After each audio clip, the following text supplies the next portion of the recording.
How are Thank you you? very much. I apologize.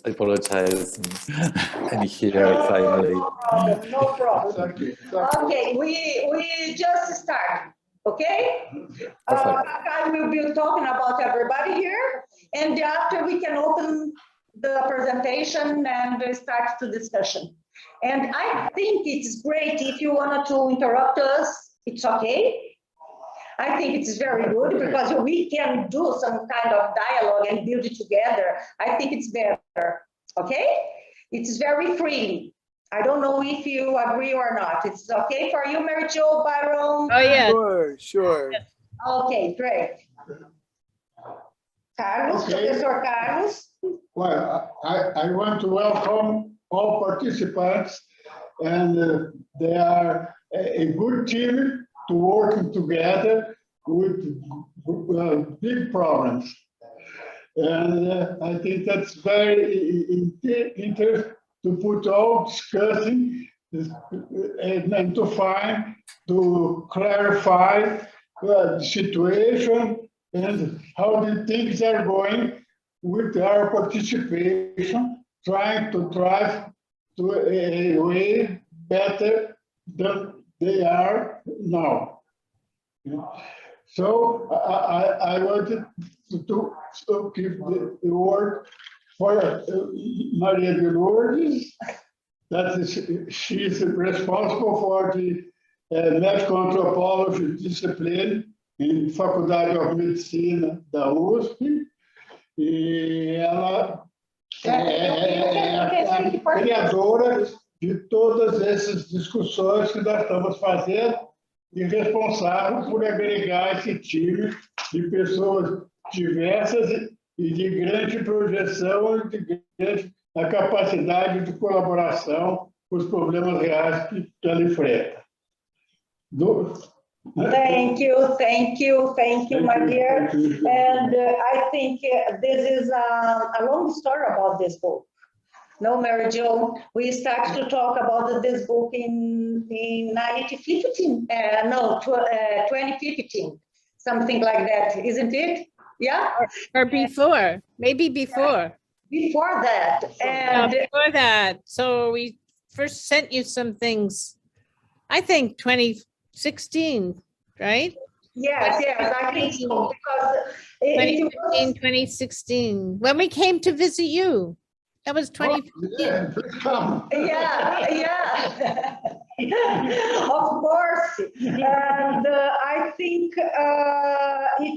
and now we just published it. It's a free. It is it's inside of the open site. And I think all the book, it will be like that, because the students, for the student, it's possible to read, because it's very expensive book here in Brazil and so on. And the other side, I would like to thank you. I don't know how I say, how much thank you I say for both Byron and Mary Good for having me in Harvard and carry me in the long story with their narratives and their theory, methodology, and so on. And it's very new, this kind of book in Brazil. And I think Hel knows about that, and Walter knows about that. It's very rare, because this is a kind of the point of view very different than you used to practice here in Brazil. Medical anthropology never had a chair in any school, in any faculty here in Brazil, medical faculty. And I think it's a turning point. It's not a natural turning point. We fought a lot because of this. And I just wanted to say thank you. And I wanted to give a word for Byron Good. And Byron, you explain much more better, because it was published in the times of COVID here. And I think the introduction from Byron and Mary Jo was excellent. And I needed to say again, thank you. And I give you the floor, Byron. Okay, so thank you. First of all, of course, thank you to Professor Corbett for hosting this event, for supporting medical anthropology in the medical faculty, and for supporting us in this process. But a very, very big thanks to Lou. You know, this book, of course, would never have happened without Lou. Lou is the person who really had a dream of pulling together some of our writing, in particular, when we came to visit the medical faculty there, and Lou introduced us around to people, and we had a great chance to have conversations with people. And so we're very appreciate enormously the work that went into putting this collection together, putting the photos in, etc. And so thank you first to Lou for everything, and then for arranging this symposium. I just want to also say that I'm very, that we feel, Mary Jo and I feel very honored to have Lou's colleague, Walter More, join us for this and to join in this conversation, and for also Angel Martinez Hernandez, who is head of the extraordinarily large, important research group in medical anthropology in Southern Catalonia. It's really an honor for us to have you join us and engage in conversation. And as I said before, I only wish we had like 2 or 3 days together. I think we would have wonderful conversation that could go on for quite a long time. Now, based on the conversation with Lou last night, she suggested that I place this book in a certain kind of historical context, both about what went on before, and then when this book first appeared in a different form, as Angel mentioned, as post-colonial disorders, but also then where it sits today, if you will. It's this particular collection and what it looks forward to. So I thought I'd say just a very, like in brief sketch terms, to place this in relationship to what some of you know as a kind of Harvard form of medical anthropology that goes back first to the 1970s and 1980s. Personally, I met Arthur Kleinman in 1971 when I was a graduate student at the University of Chicago in anthropology, a student of Clifford Geertz and others, and in which Arthur was then he was both doing his residency in psychiatry and was taking a couple of years to do studies in anthropology and also in history of science. And at that time, of course, Arthur was working in Taiwan and then later on to China. Mary Jo and I were working in Iran.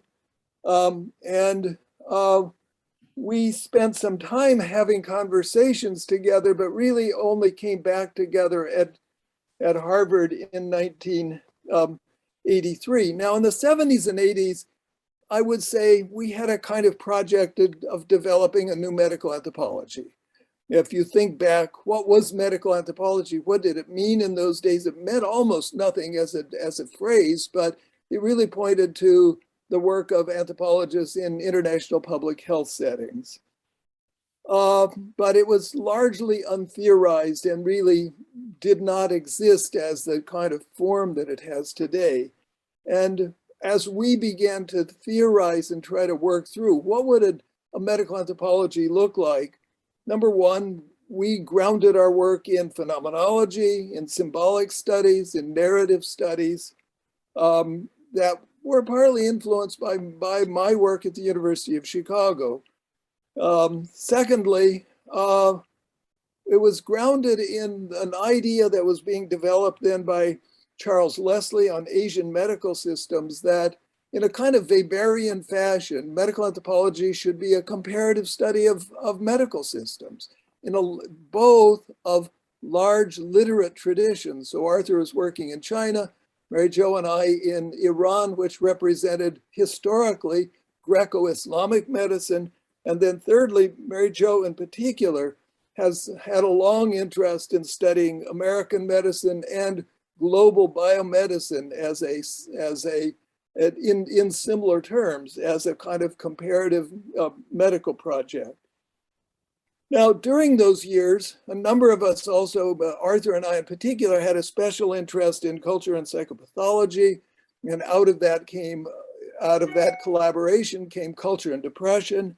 I went on with other colleagues to put together collections on culture and schizophrenia, culture and panic disorder, culture and PTSD, with this kind of interest in thinking how these psychiatric categories work or do not work across cultures, how they're deployed, how they come to take on a life of their own in different settings.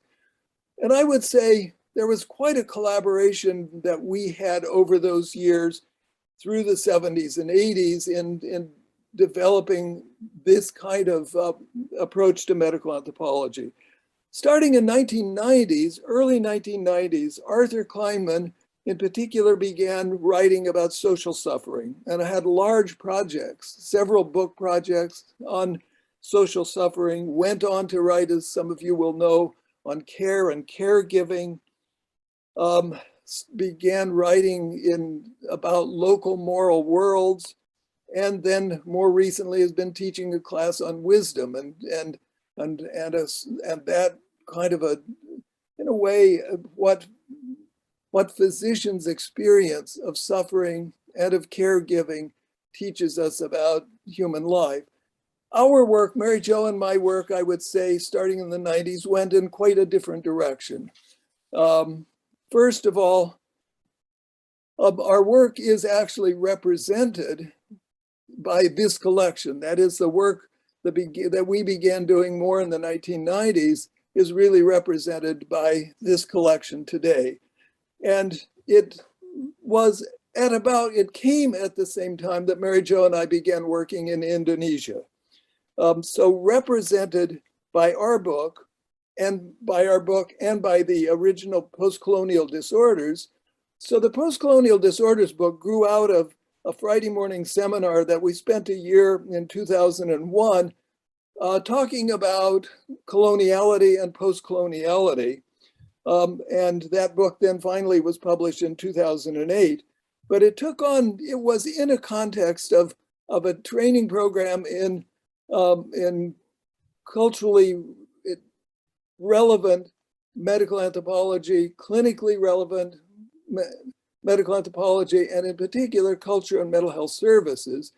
And we asked people during that period of time, if you would, instead of talking about culture and mental health services and distinctive forms of mental health services for distinctive cultural communities in the United States, what if you replace the word culture with the word colonial and post-colonial?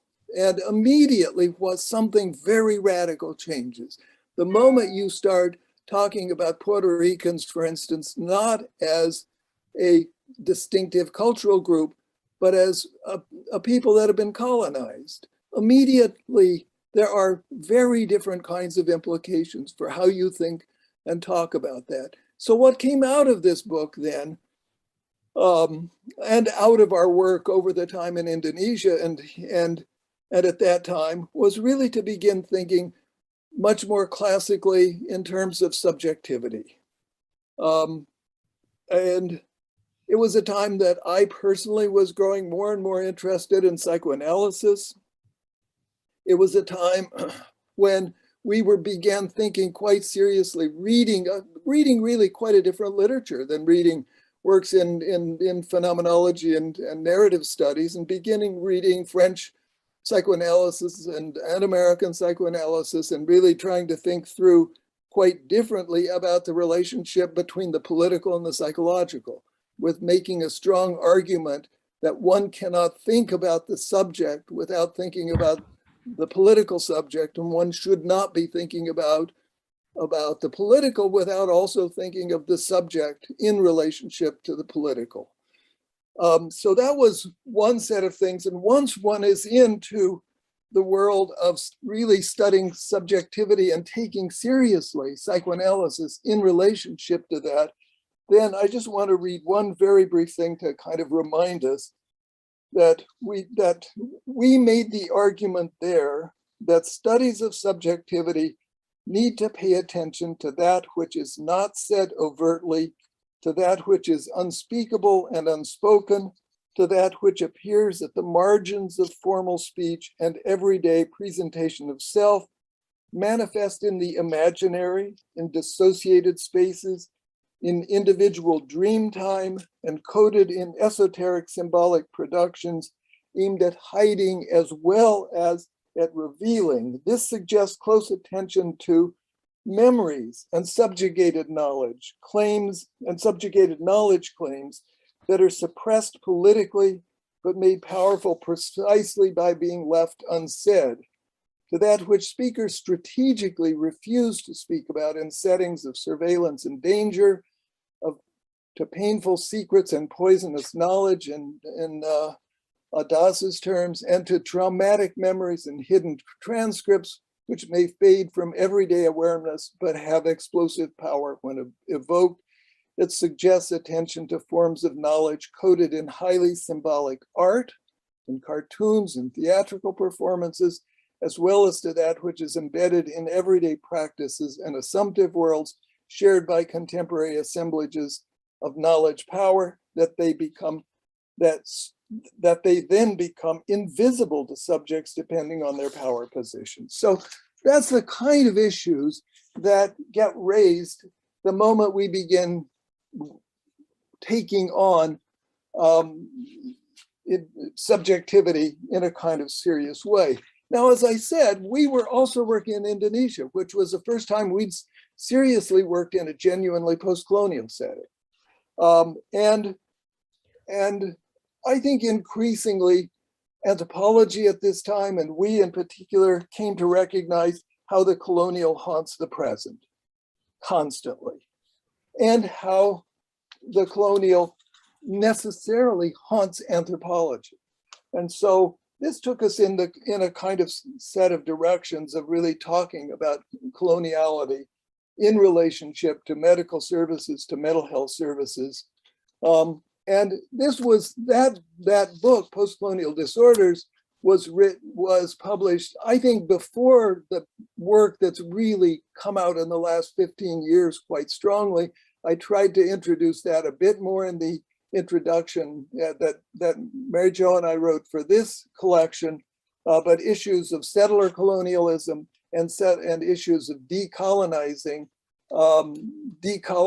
anthropology and decolonizing methodologies, et cetera. People like Linda Tuhiwei Smith, et cetera, others who have been very important in trying to think through what theory from the South and theory that grows out of indigenous communities, et cetera, looks like over against theories that are really based in more classic forms of anthropology. And the third sort of tradition then, third set of themes that ran through this was the whole issue of disorders. And here, in a way, it's as opposed to formally taking on psychiatry and mental health services, and it is to take on really a kind of larger framing in terms of disorders. That is, immediately we are now in the world of that we began talking about post-colonial disorders. We're also,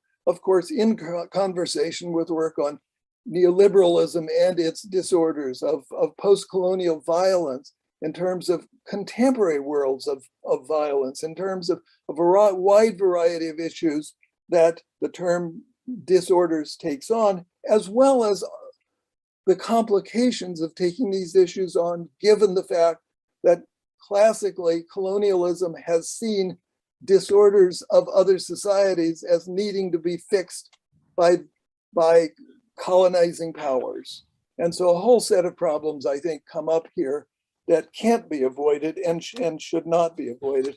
And finally, this was a context in which Mary Jo began writing about which she'll speak more about, but simply to put it on the table, began writing about local worlds of global medicine and what happens in those local settings where medical knowledge is widely shared, but in which availability and in which there are really very local worlds that are radically different, and in which technologies are playing very important roles.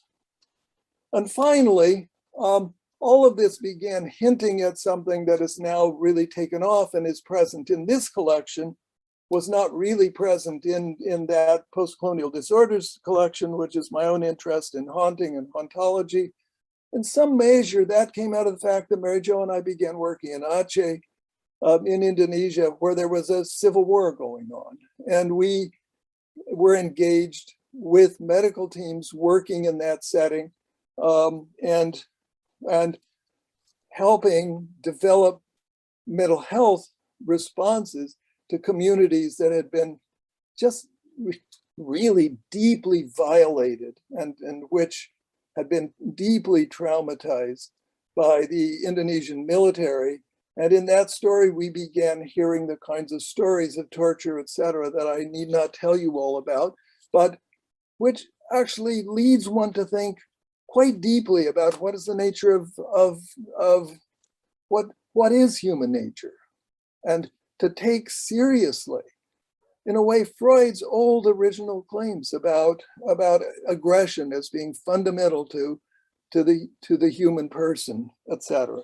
And so all of this has led me into thinking more and more about issues of violence and issues of haunting, and taken my work in that kind of a direction. And Mary Jo did a part of that project also with women in Aceh and their experiences of violence and their refusal at the same time to be seen as victims.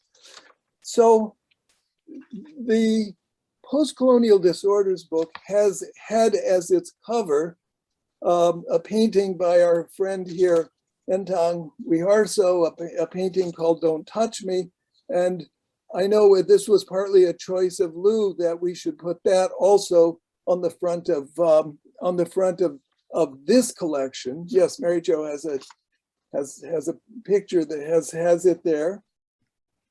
And I want to just read one long paragraph that I started out the intro that Mary Jo and I, in the introduction, we started out the introduction with reference to why we think this painting, but also the ongoing work of Entang and of a variety of painters and artists whom we know, is especially relevant as a kind of framing device at the same time for thinking about this work. And we began with a poem because it was used by an artist friend of ours up in Maine, in which he framed a body of work he was doing with the poem from Bertolt Brecht, who in Nazi times wrote, "In the dark times, will there also be singing? Yes, there will also be singing about the dark times." Yeah. But the title of this volume, Don't Touch Me, comes from the title given by Entang to the painting that provides the image for the cover of this book. Though painted in 2001 in response to the September 11 attacks that brought down the World Trade Center in New York City, Don't Touch Me seems appropriate in an uncanny way to the year 2020, as we sit to write this introduction. The days following the September 11 attacks were dark times, in the words of Bertolt Brecht.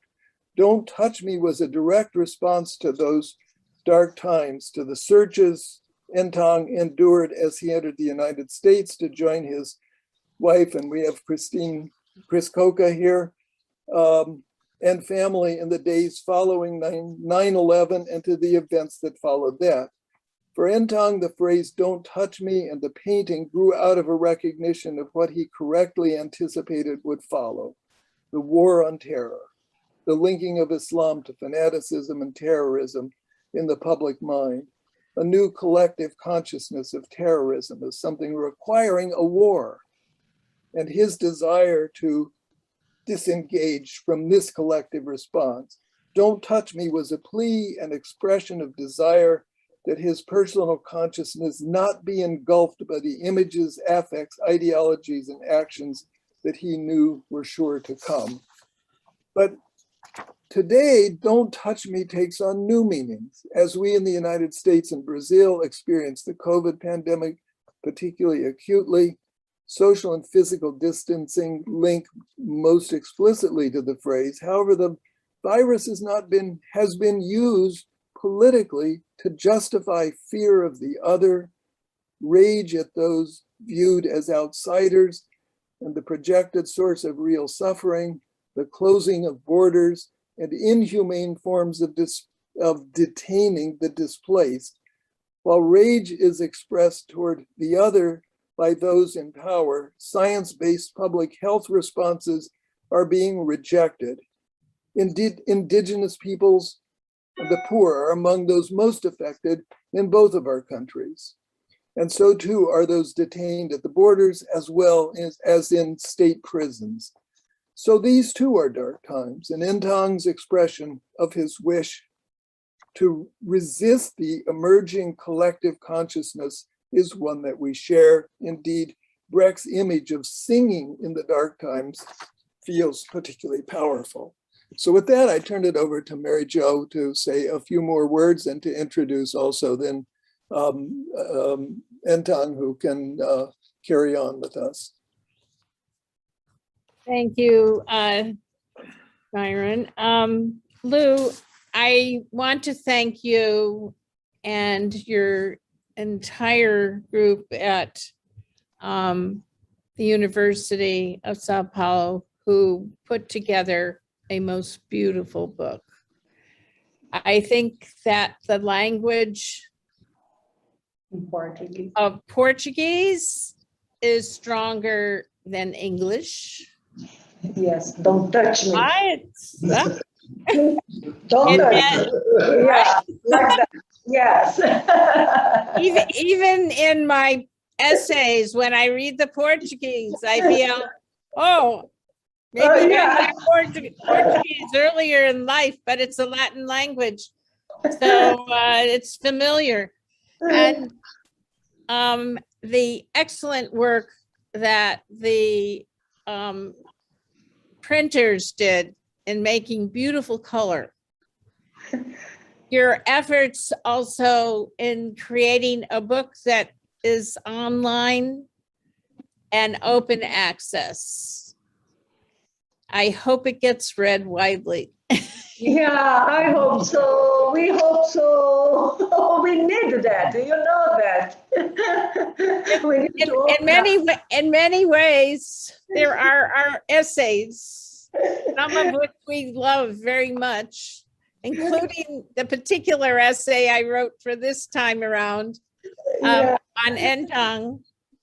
But the cover is the crown jewel in this book. Don't touch me. Don't. So let me introduce Ntang a little, just briefly, to give you the set of complex things he's been doing all this time.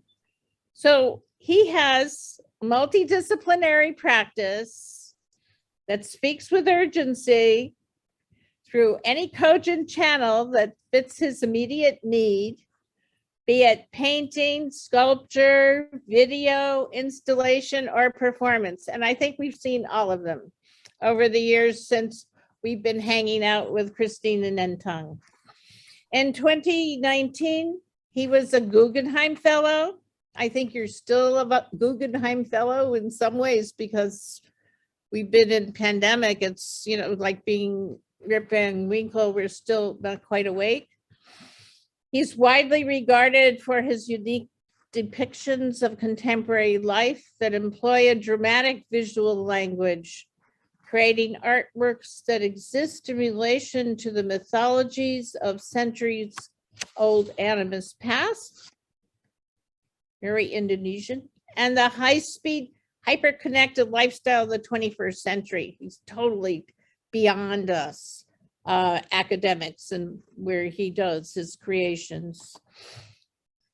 Ntong has had more than 45 solo exhibitions and has participated in numerous biennial exhibitions, including Kunming Biennial in 2018 and 2019, Prospect 3 New Orleans 2014-15, the Venice Biennial twice in 2005 and 2013, the Prague Biennial 6 in 2013, Nanjing Biennial 2010, and he shows all over the world. We saw magnificent, shows in Singapore. He's been to Pakistan. He works here in the US.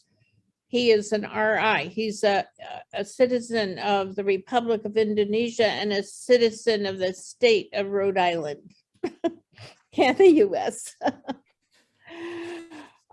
He's represented by the Art Agency in Berlin, London and Melbourne, the Mark Strauss Gallery in New York, the Mizuma Gallery in Singapore and Tokyo, Tang Contemporary Art, Beijing, Hong Kong, Bangkok, and John Gallery or Khan Gallery in Jakarta.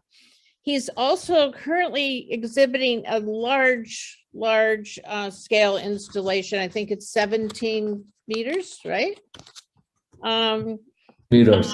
Yeah, which is being shown at the Kunstmuseum in Wolfsburg, Germany. And it's part of his work currently now on climate change. So it's the exhibition is called Oil, Beauty, and the Horror in the Petroleum Age. And his own piece is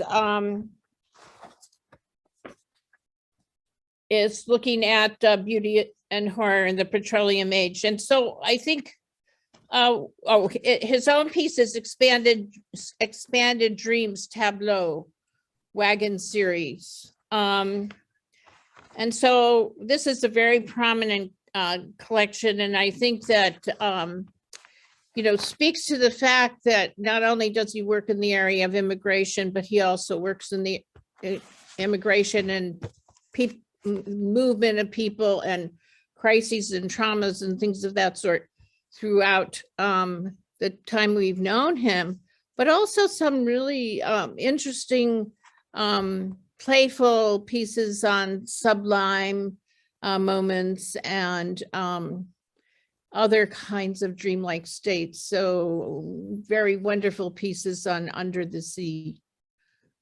This is the view, okay, of the book. So thank you all for this wonderful book. Thank you, Ntong. I'm going to move to you in a minute. I just want to say a few things about my own work. I'm a political sociologist, a comparative sociologist, and I became a medical anthropologist by knowing Byron. And I started off in social relations at Harvard for my PhD. And one of the things it's very influenced by was both the psychological and the political, and looking at that and contextualizing it within culture and contextualizing culture within it. So I've had this multidisciplinary approach. The work that I did was really influenced by that kind of social relations approach to understanding the world. And I came to medical anthropology not only because I knew Byron, but also because of serendipity, and that there was a coup in Turkey and I could not study politics and the relationship of, the subjectivity of individuals living in the countryside and in the far provinces to the, state itself, and how the state reached out into those provinces. So we ended up in Iran at a time when you could not study politics in Iran. So we studied medical care. And it was in Iran where I became interested in the culture of medicine, really deeply.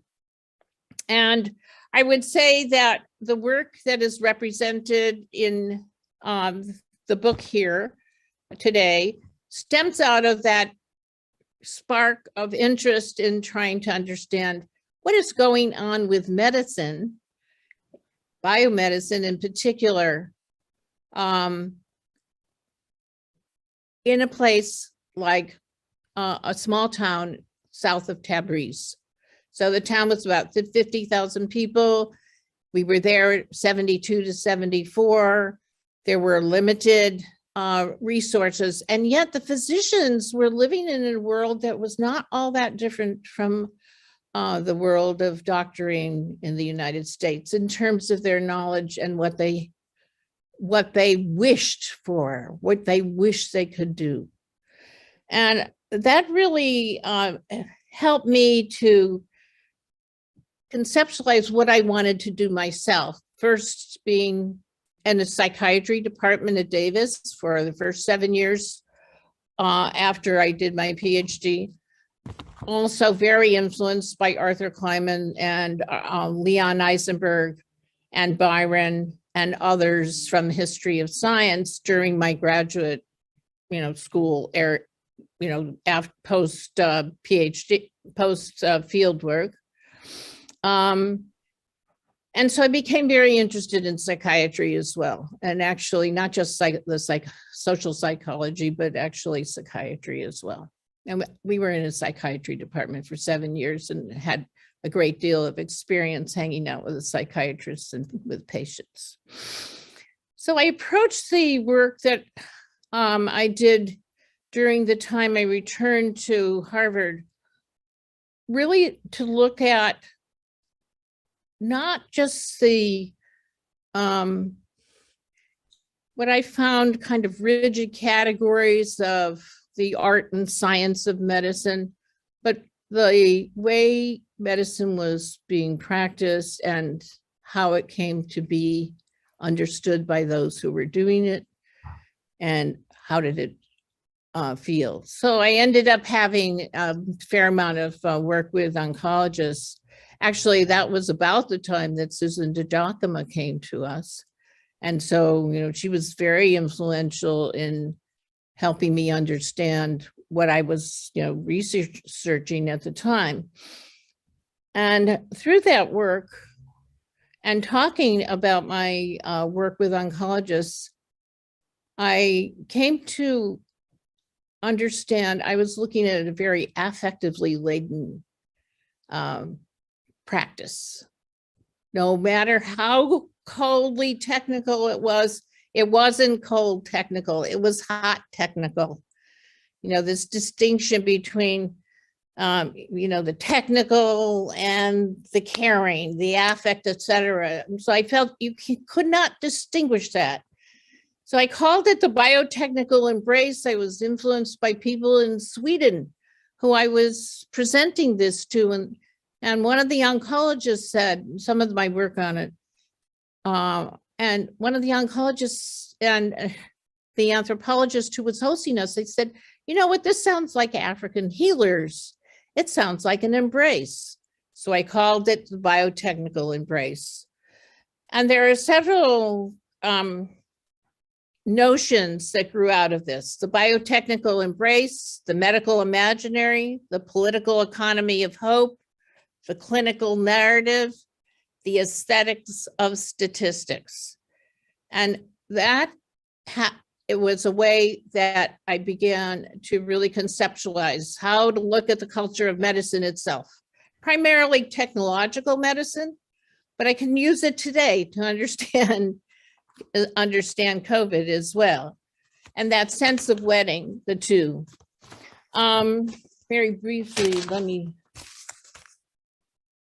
the work in Aceh was very important in terms of returning to my political sociology approach.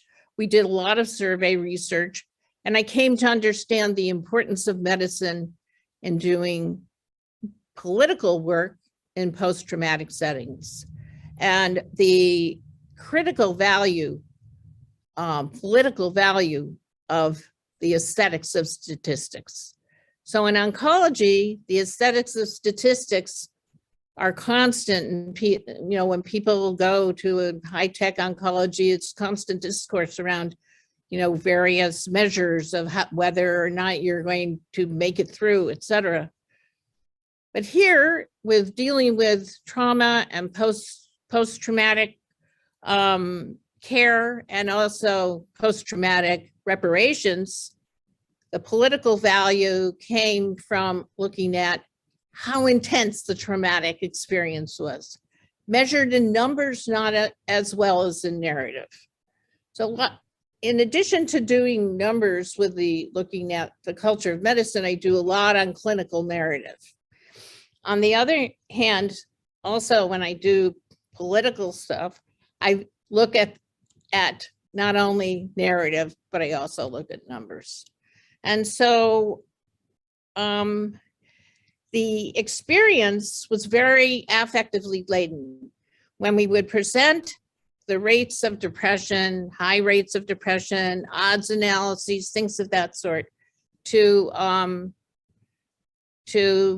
the Achinese, who were in the post-conflict, early post-conflict moment, and also to try and get mental health care, it was the numbers that were most affecting, because everybody knew the stories already.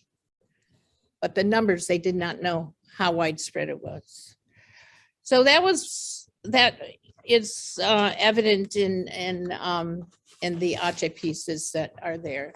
And the other pieces are collaborative research that I did with my colleagues in East Africa, people I was training, docs I was training, and also my colleagues in Indonesia. And so those other articles, are a way of looking at the culture of medicine through their eyes as well as mine. And it's a kind of anthropology, sociology that is very grounded in listening, observing, and being in the field, as well as theorizing about what's going on. I will leave that there and turn this over to Entang, and also for you to ask questions and be in dialogue as well with Entang. I just want to leave with a note about COVID. So I feel that this volume could actually have another chapter on COVID. We mentioned it a bit, but it was coming out just at the moment that the pandemic was so extraordinary. So I pass. And thank you, Mary Jo. Thank you so much. And I think it's a synthesis all of the theory and method and methodology you work with, you and Byron work with. And the chapter about the tongue and your work, it's very strong for us, and meaning a lot of things for us, and put in the place at the interdisciplinarity, stay over there. I like that because the subjectivity stay over there too. You can understand a lot of things. Look at your work, and welcome.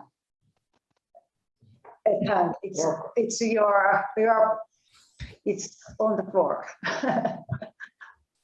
Thank you, Byron and Mary Jo, and keep this opportunity to share.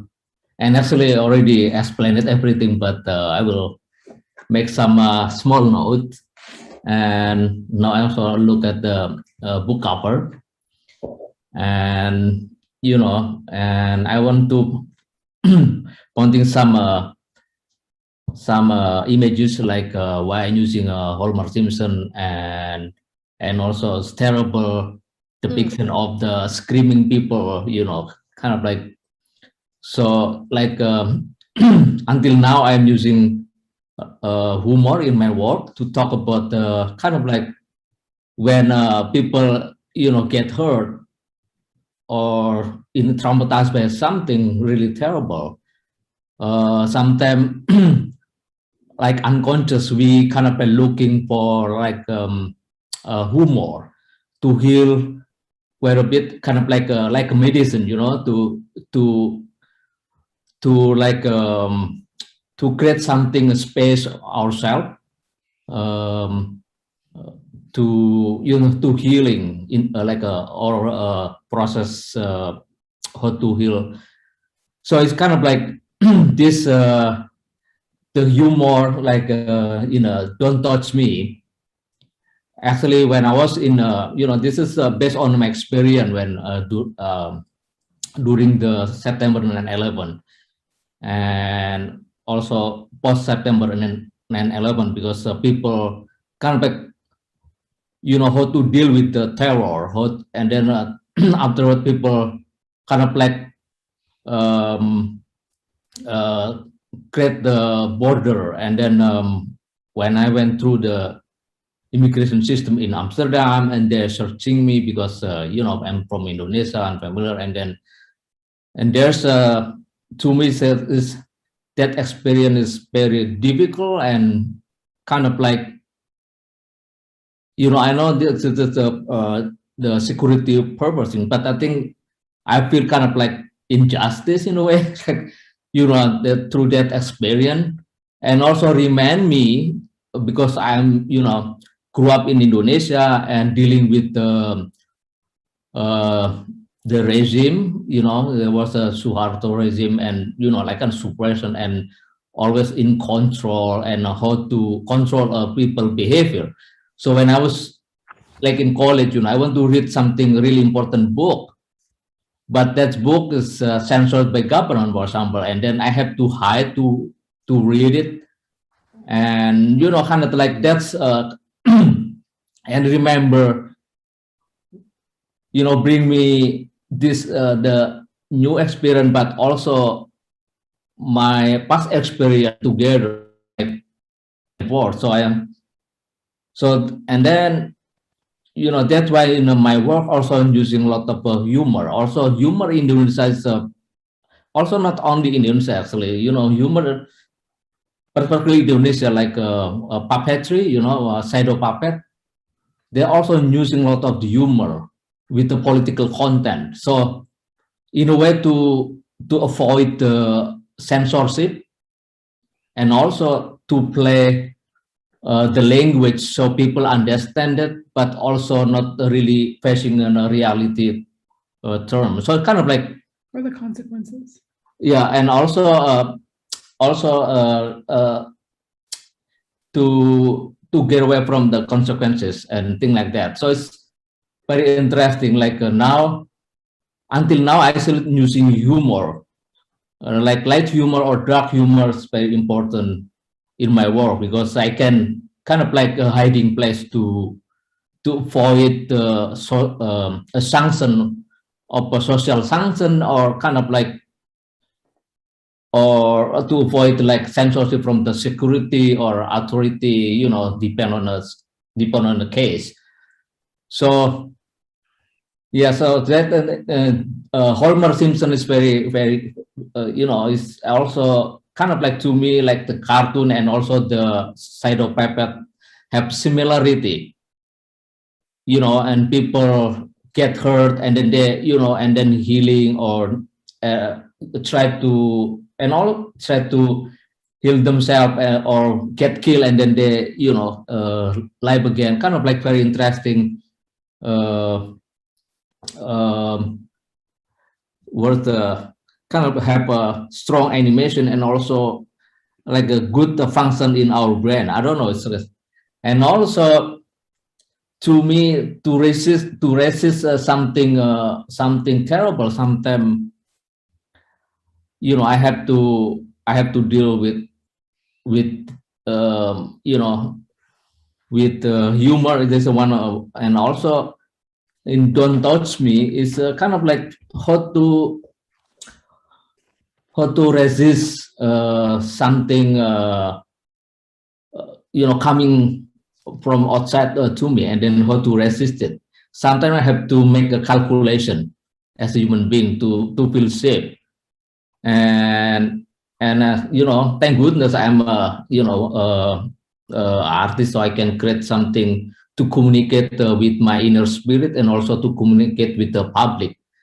For example, like this "Don't Touch Me," I think very interesting because it's not only only explain kind of like particular situation, even though they came from the very specific situation, but can be like Mary Jo and Byron said in the beginning about with the pandemic, and also and people have to quarantine or have a bubble, pick their own bubble and to feel safe, and kind of like "Don't touch me," and then everybody like this pandemic is and become politicized and even become really worse and becomes very bad, and using this kind of pandemic to create benefit themselves. And yeah, so it's and it's not only happened here in America, but also in Indonesia, everywhere. It's terrible. And also "Don't Touch Me," and also it's like when you get caught, ditangkap, get caught, and sometimes as a human being, as the unconscious said "Don't touch me," it's kind of like a direct response, and with with our consciousness. Yeah. So you want to talk about something else? I just, when I was listening to Byron and Mary Jo speak about the book and working with Entang, I remembered what a powerful experience it was for Entang and I to read their writing, because it was the first time that anthropologists had been looking at Entang's work. And of course, their approach to his work and the conditions in which he was working and how he was thinking was profoundly different from art historians. And it was incredibly moving for us to read and to have his work understood in that way. And, we've known them now for maybe more than 20 years. And I think over this, they have felt like creative partners, people that we could speak about Entang's work with and discover what his work was about, and sort of discover in a deeper way, put language to what he was creating with images. And so it's been a very important relationship. And I think, Entang is a subject of the writing, and maybe it's a bit unusual to have the subject as a part of this conversation, but as the subject, it was also very meaningful to be able to engage with anthropology in this way, and to have his work understood from that perspective. And I think that it has influenced how people, especially people in Indonesia, understand his work. So that jumped to mind as we were hearing the introductions. Yeah.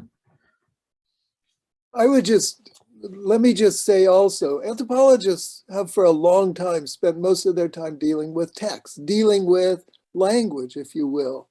And for us to try to think about how to treat the kind of images, the power of images anthropologically is a fascinating process, and one that you in this collection we have access to a small number of really wonderful paintings that actually come from a couple of different projects of Entang's. But if you follow Entang over years, his work changes remarkably. And his work, for instance, I remember a few years ago, really, yes, we're of course in a world of displaced persons, but I remember that collection that you had in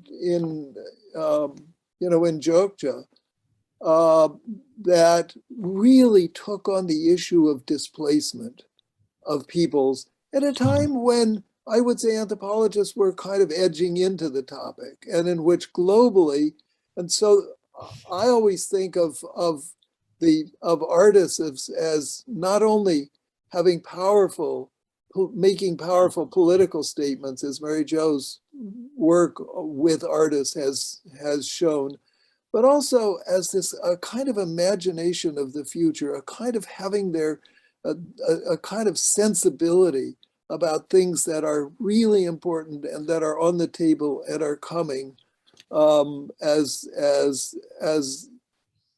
you know, as a quite different source of our thinking than, for instance, NGOs and political groups and et cetera. And so it's been a pleasure so I'm very pleased that this book can also, and that this particular event of this symposium, in a kind of launch of the book, can have Entang and Entang can be represented there.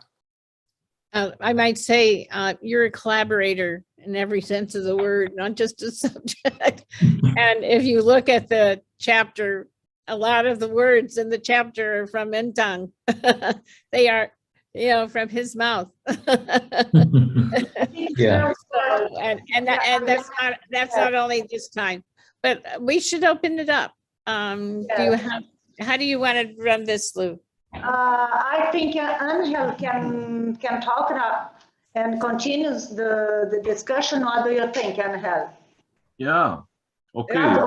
Because Yeah, for us, the tongue is very, very important. It's kind of, mainly for the medical anthropology, a kind of the other view.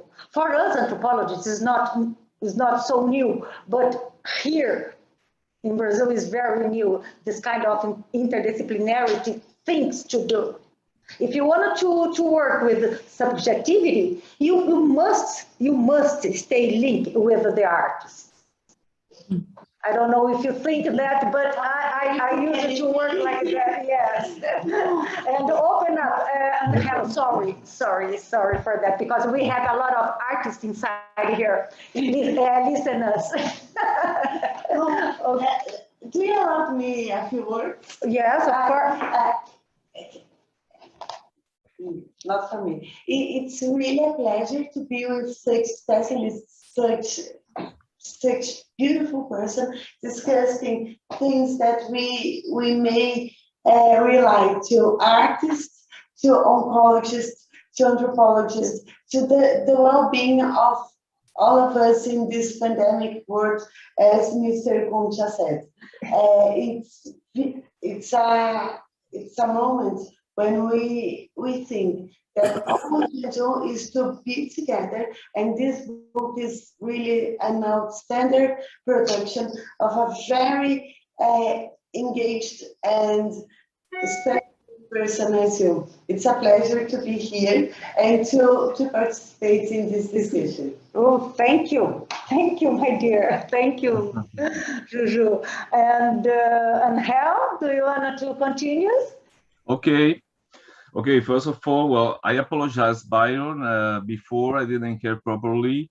And of course, we have a pending conversation, but I think that 2 or 3 days are not enough. In my case, I will need 2 or 3 months.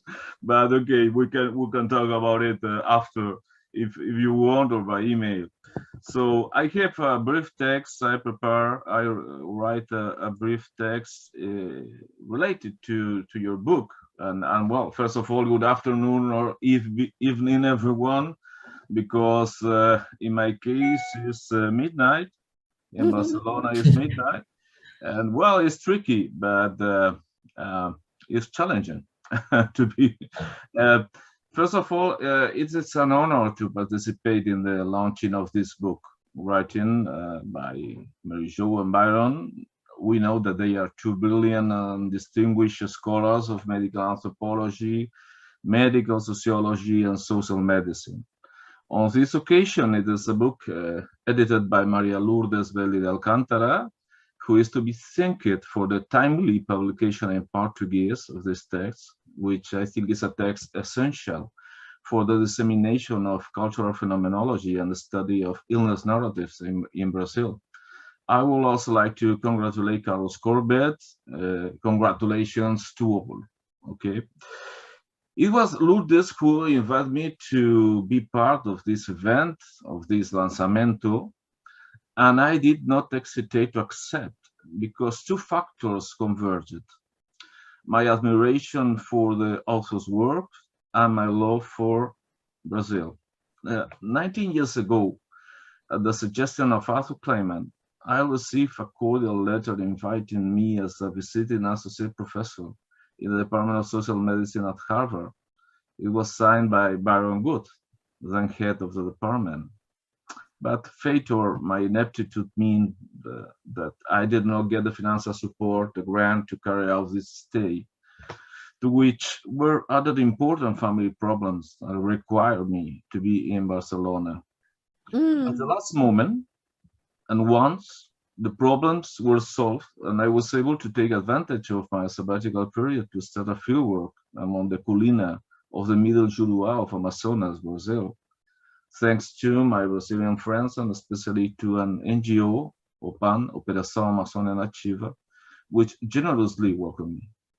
Living with the Colina, the Marija, if we use their self-denomination, I was able to observe how an indigenous culture of resistance safeguarded its secrets about shamanism and its social organization as treasures in the face of a threatening and ancient power, as real as ghostly as real.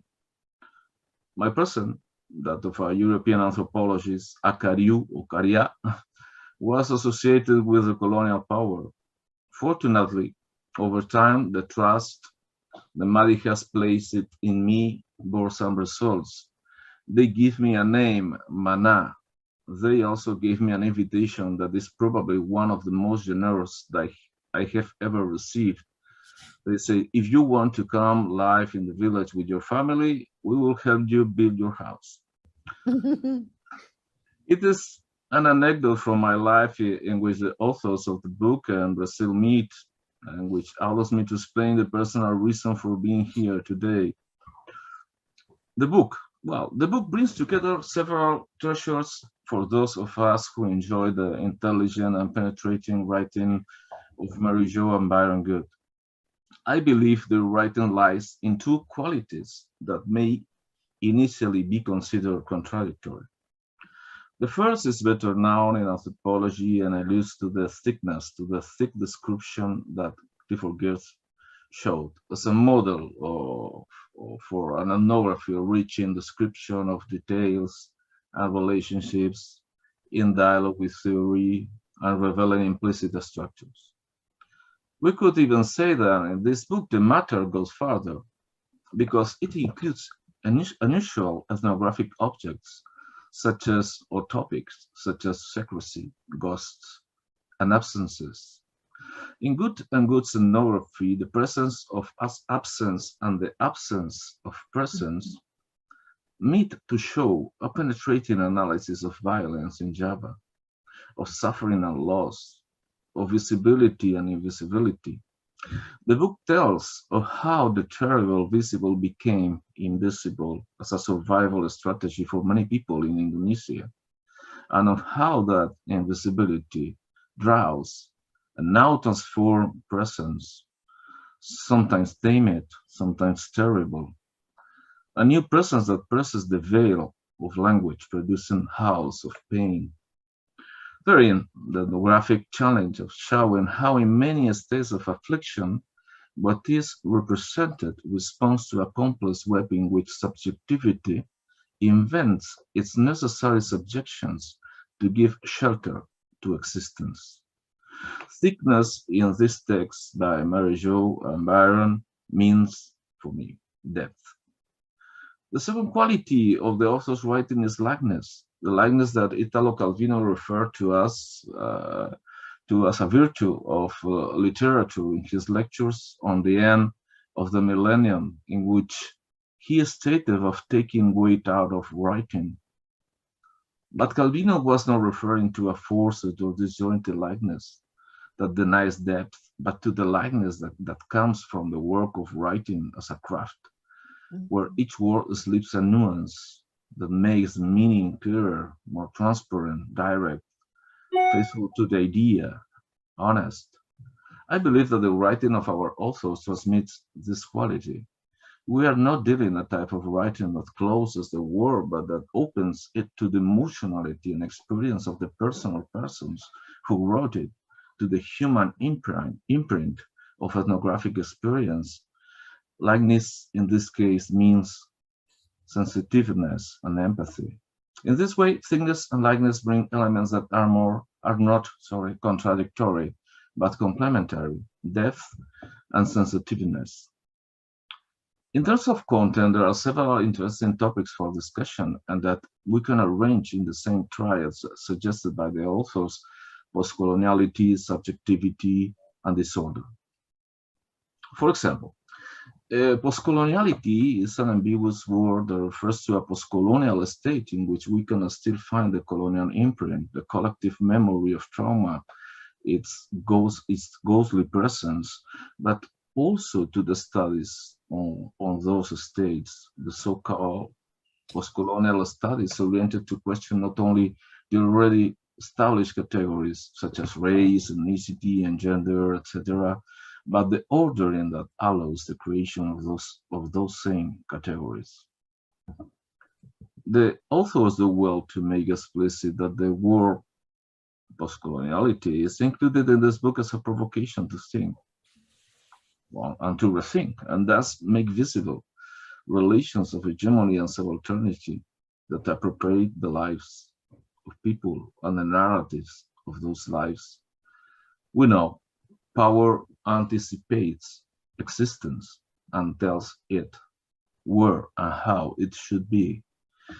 However, how can we speak of post-coloniality when the colonial remains a present absence and an absent presence? I think this is an appropriate discussion or point question for any term that carries the prefix post. It evokes in me the critique made by a colleague who was one of my philosophy teachers, Miguel Morey. He criticized Adorno's statement that writing poetry after Auschwitz was an act of barbarism. My teacher said that the problem with this phrase was in the after, because Auschwitz is not yet over. Of course, he was not referring to the model of the great factory of death that was experienced in continental Europe in the 20th century, but to pandemic of atrocity, inequality, violence, and death that still goes on and on. Post-coloniality makes us think of our reflexivity on the past, the colonial. But it can also invoke an idea of overcoming that regime. At this point, we could paraphrase Bruno Latour and say that we have never been post-colonial, not even when we define ourselves as such. Subjectivity and disorder deserve a joint mention. Unlike English, in Romance languages, subjectivity was always a present word, appealing, as the authors rightly say, to the relationship between the political and the psychological domination and agency, power, and individual experience. Lévi-Strauss defined the subjectivity, as the spoiled child of philosophy, constantly demanding attention. I think that his statement can be understood as dehumanizing, but it informs us that humanizing or dehumanizing are contending forces in social reality and, of course, also in knowledge production. An example for me is psychoanalysis, especially in its Lacanian approach. Lacan's theory is brilliant and penetrating, and its application need not to be dehumanizing, but sometimes it is. A few years ago in Barcelona, I was talking with a friend, a psychiatrist, a Lacanian psychoanalyst, about our research project on emotional distress of adolescents. I had participated in a previous research project that he conducted, and now we were talking about his participation in another project coordinated by me. We were discussing attention deficit hyperactivity disorder, ADHD, and its frequent medicalization. He suddenly stated that medication was useless in these cases and that children affected by this disorder were basically psychotic. I replied that this was too general a statement, that there were probably children where the main problem was a neurological disorder, in other social and family problems, and perhaps in a minority, a psychotic disorder. At that point, the dialogue ended. The position of certainty of my friend and of his statement seemed excessive to me, and this is not an anecdotal example. The dogmatic application of the Lacanian model has wreaked havoc. In my social context, children considered hyperactive are easily diagnosed as psychotic from the Lacanian perspective, especially those from cultural minorities and the proletariat, the so-called workers without work. Something similar happens with mental health service users who define themselves as gay, lesbian, or gender non-binary. This time they are diagnosed in the Lacanian category of perversion, or perhaps psychosis, depending on the clinical interpretation. The Lacanian structures of neurosis, psychosis, and perversion end up operating as colonial categories and forces like the old classification of races in anthropology. Finally, I don't observe in these examples any post-colonial critique, rather the revival of an old coloniality, however intellectualized, that can see disorders of being where there are disorders of interpretation, and also disorders of power and disorders of knowledge. Guattari and Rolnick were probably right in their attempts to decolonize the inconscience, to which we could add another task, decolonizing, to decolonize or decolonize and psychoanalysis. I know the problem is all has to do with dogmatism that we can find in certain intellectual approaches, whether they come from psychoanalysis, biomedicine, or the social science. A difficulty in questioning what is already accepted and what we have already naturalized in our consciousness or unconsciousness. A difficulty to open oneself to the knowledge of the other and to the intersubjective encounter. When I read books like Mary Jo's and Byron Good, I see mainly accounts of intersubjective encounters that are the opposition of dogmatism because they are elaborated from a permeable experience. Permeability to the suffering experience of others is not exactly a comfortable position. We know it shakes us, it distresses us. The suffering of others leaves its mark on us, create imperceptible and lasting threats. We also leave an imprint on our informants. That is why the ethnographic relationship is more than a relationship of knowledge. It is a social relationship in itself. It's also an emotional relationship, which is not only good for thinking, but also a subtle form of action and intervention. In my perspective, permeability is a necessary condition for ethnography, as well for decolonizing subjectivity and its theories. The author speaks of three approaches that have characterized the anthropological literature on subjectivity. Broadly speaking, we can say that first, post-structuralism, second, the contributions associated with the language of trauma and psychopathology, and finally, those associated with the notion of social suffering, like the works of Kleiman and Venadas. They propose an alternative to these three perspectives that allows us to overcome traditional dichotomies such as individual and society and the bureaucratic classifications of knowledge derived from them, psychology, anthropology, sociology, etc. This alternative perspective takes as its object what is not said, what cannot be said, the secrets, the ghosts, the realm of ontology. I like this concept. For the colonial agenda, I will also propose the how as a concept to refer to the apparently incomprehensible. For example, to define the apparent madness that Begoña Arechaga addressed in her studies on the Calebo Roca and the Encapuchados in Euskadi. The how understood as a cry that can be explicit or contained, as when it shows pain by hiding it, in the same way that our hand covers our stomach when it hurts. We need an anthropology of the how, also of the wound, which is not the same as the disease, and which seems to me a better notion to understand that human experience that we call trauma. There are many interesting topics that this excellent book addresses. I am grateful for the possibility of reading in Portuguese several chapters that I already knew and others that I had not yet read. I also hope to be able to read them in Spanish or Catalan soon.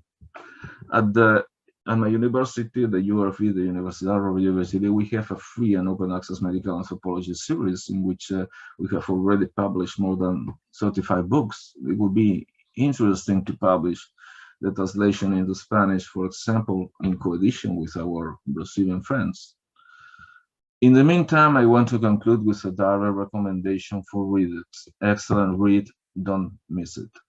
Thank you. Thank you for your attention and your company. Thank you, Hel. Great. I loved, as always, you know that. And it's very important to what you exposed about the one thing I would like to link for everybody, mainly with the Walter, ontology. This word in Brazil, and we have so many theory in anthropology and a lot of fight about ontology. What's mean ontology? Depends on the culture and what does it mean? And I think this point here in Brazil, it's very important. I would like to invite Walter to link this with us. It's a provocative, sorry.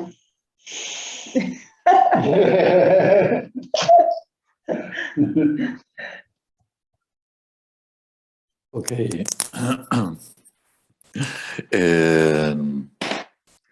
I prepared my text in Portuguese, but I will talk in English too. So it's a pleasure to be here with you all, and an honor to introduce for this version of the book through some words. As a psychologist, I can see this book brings a contribution to the clinical work in anthropology, social sciences, and psychoanalysis too. It's very interesting. The title is Don't Touch Me. It's very provocative. It's a brilliant purpose that illustrates the needing to be seen. The human being need to be seen, but not catched, not discovered. It's relevant when we lead with trauma. It's very interesting, the title. I agree with Angel, with Angel. We need to decolonize psychoanalysis, especially Lacanian psychoanalysis, but it is another point we can discuss after these words. I will begin.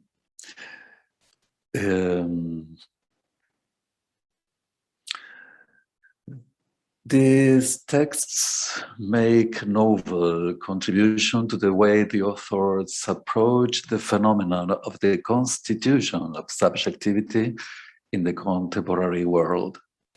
The fundamental key in this approach is the understanding of subjectivity as a phenomenon that manifests itself as a complex when we have the opportunity to have access to different forms of alterity based on disorders.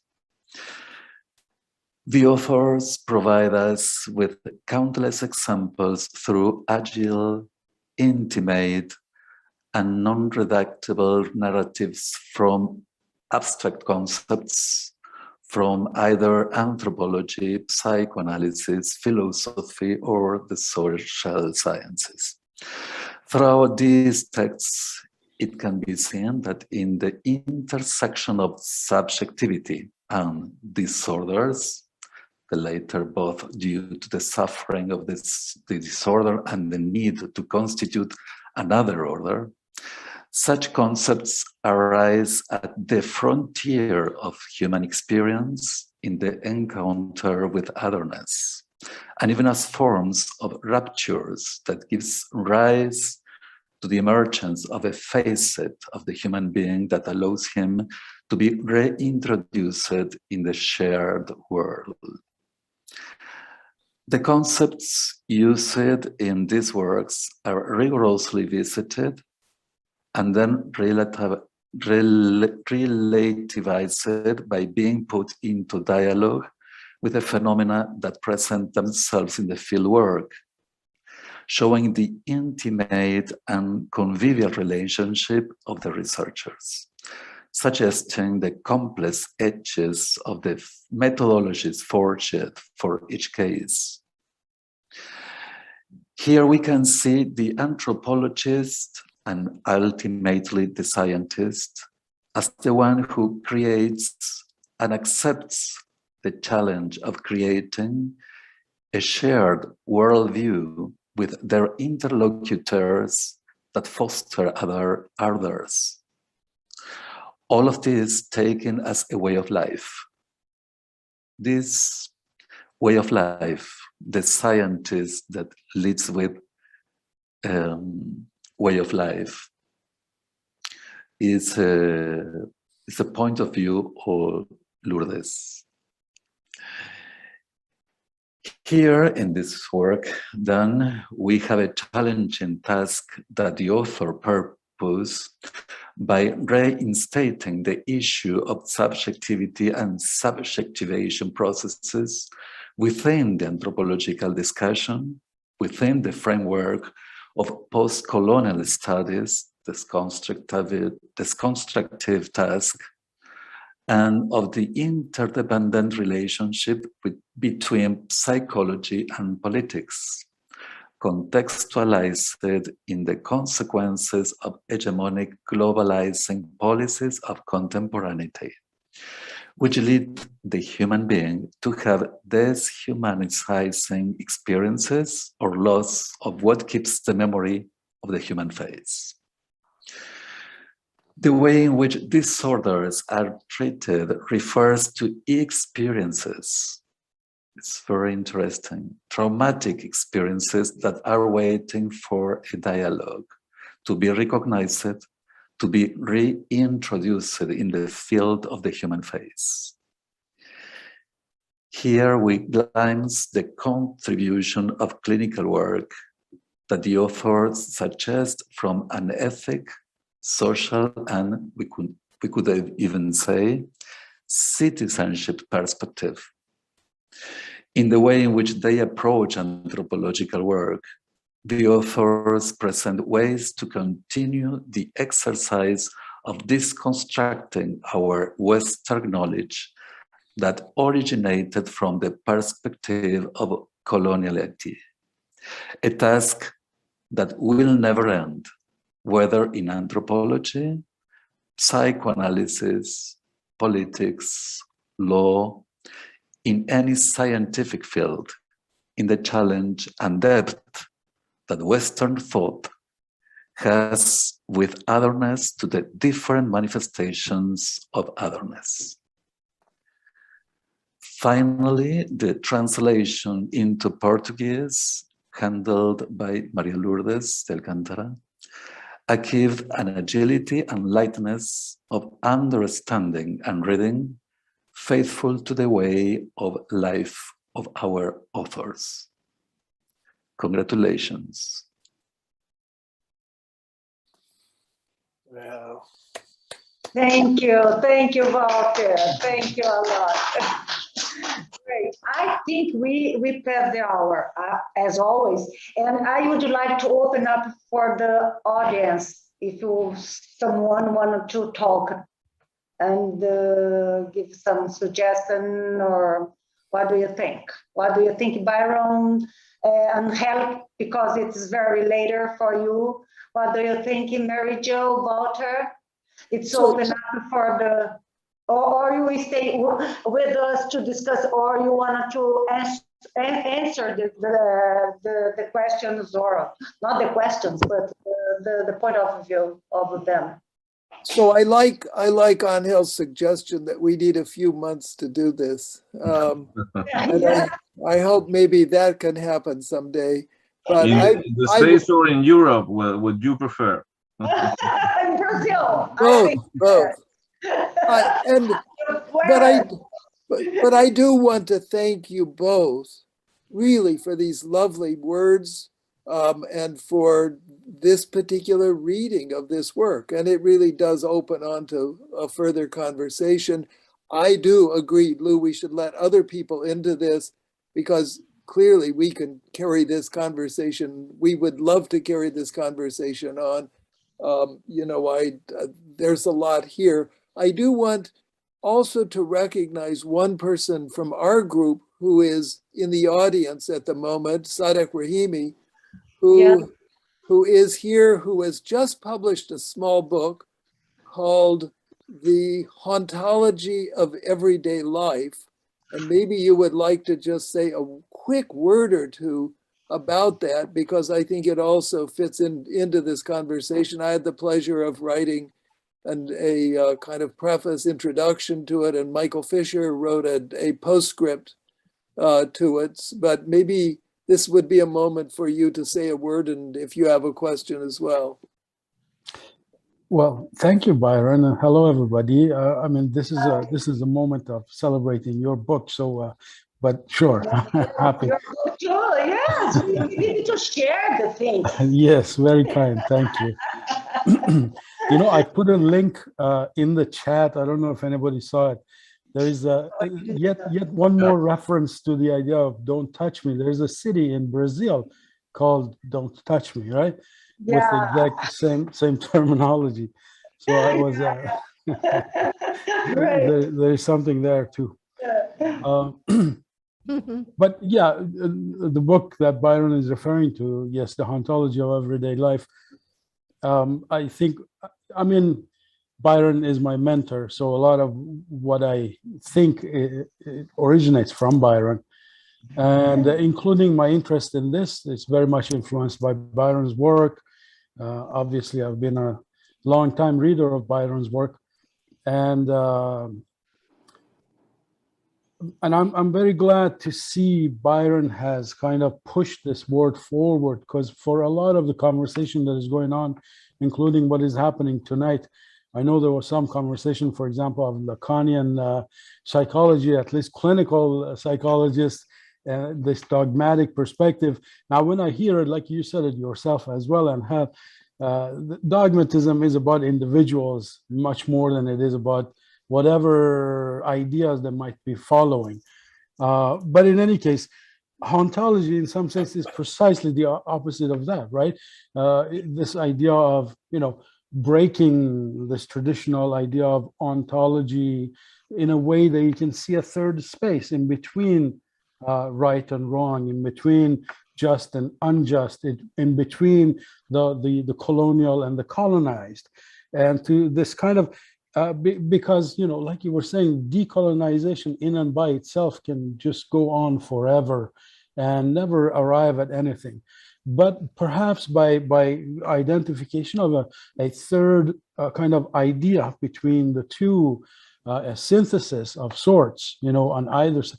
That might be one way of breaking that binary into something more productive, right? So, and that's the whole point of the book that I wrote, The Ontology of Everyday Life. It's not just for this grandiose idea of repeating Freud idea of, but in many ways it is kind of getting the idea from Freud, that he has this book called The Psychopathology of Everyday Life.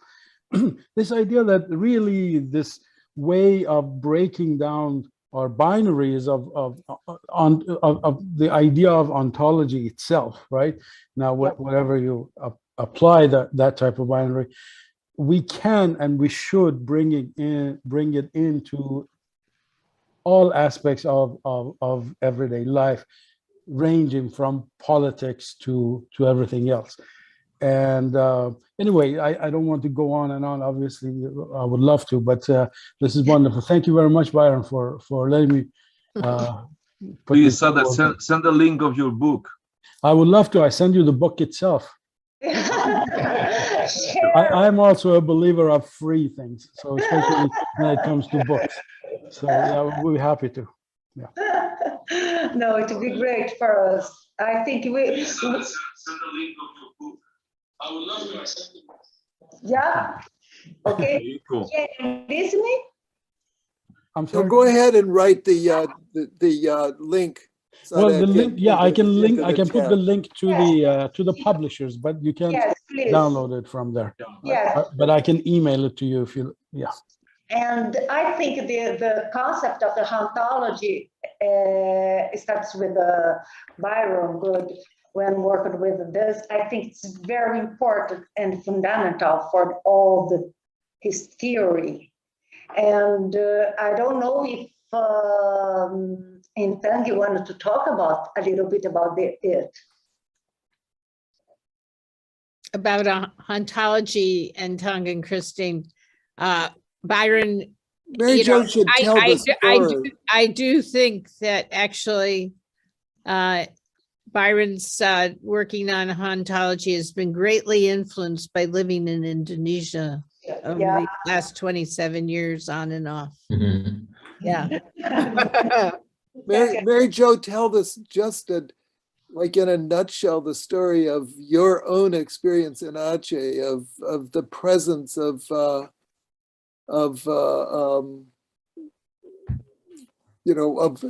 presence of this book and your chapter on haunting. Oh, so it's too long. Okay. It's a long story. It's a long story about the villagers being haunted by the military, and the military being given the name Sabai, which means soldier, but in rural Aceh at this moment in time and for generations, it means the traitors. So it means people who do irreparable harm and who are like half caste. So they would be half Dutch and half Achenese, or they would be considered to be those who were fighting, who should not be fighting their own country persons. And in Java and Gajah Mada, nobody understood this double meaning.